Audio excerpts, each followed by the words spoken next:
World hunger has been on the increase for the past several years before the pandemic.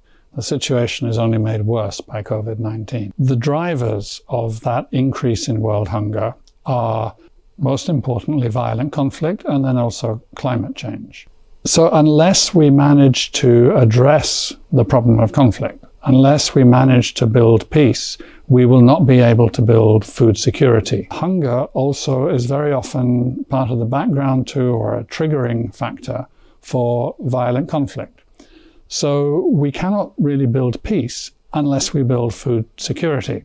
It would be best if the work of building peace and the work of enhancing food security went hand in hand and were never, ever seen as competing priorities. So an encouraging example we've seen in northeast Nigeria, their populations who have managed to fled areas that are held by extremist groups, they often end up in garrison towns, and these are surrounded by defensive trenches.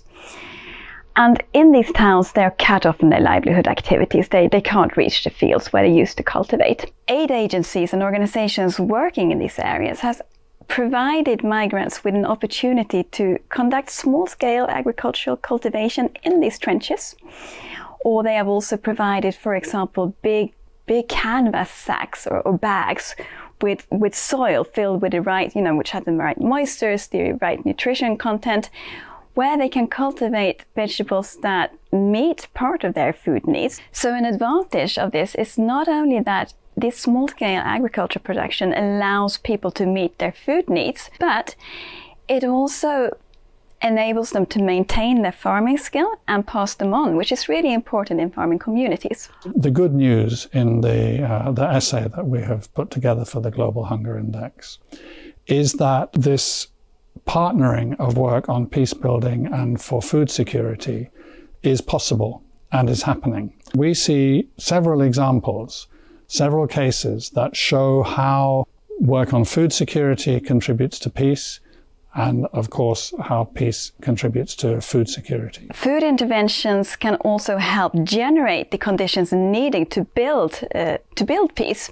We've seen that in Colombia, where after the 5 decades long conflict with the FARC, in certain areas food interventions are bringing communities and former combatants together, effectively bringing victims and perpetrators together to work on livelihood projects in very remote areas of the country. So on the one hand, this helps by increasing food security, increasing production, making production more climate resilient, but more importantly, the projects, they not only bring communities together, but they are also important to keep former combatants active, engaged. It helps them keep their motivations to remain in the peace process at a time when this was seriously faltering. Their leadership skills that they brought, it was a catalyst also for communities to come together. And this is so important when it comes to resilience building between victims and perpetrators. So what this example tells us about the connection between food security and peace is the importance of local context. Each case is complex, as we've seen, and it's hard to generalize out. We need the contextual knowledge in order to break the linkages between hunger and conflict. To foster the potential of food systems to contribute to peace, we need well-grounded knowledge of each of the settings. We need a good understanding of the respective actors on site. So we need to understand how these dynamics come together and what that means for sustainable, long-lasting peace.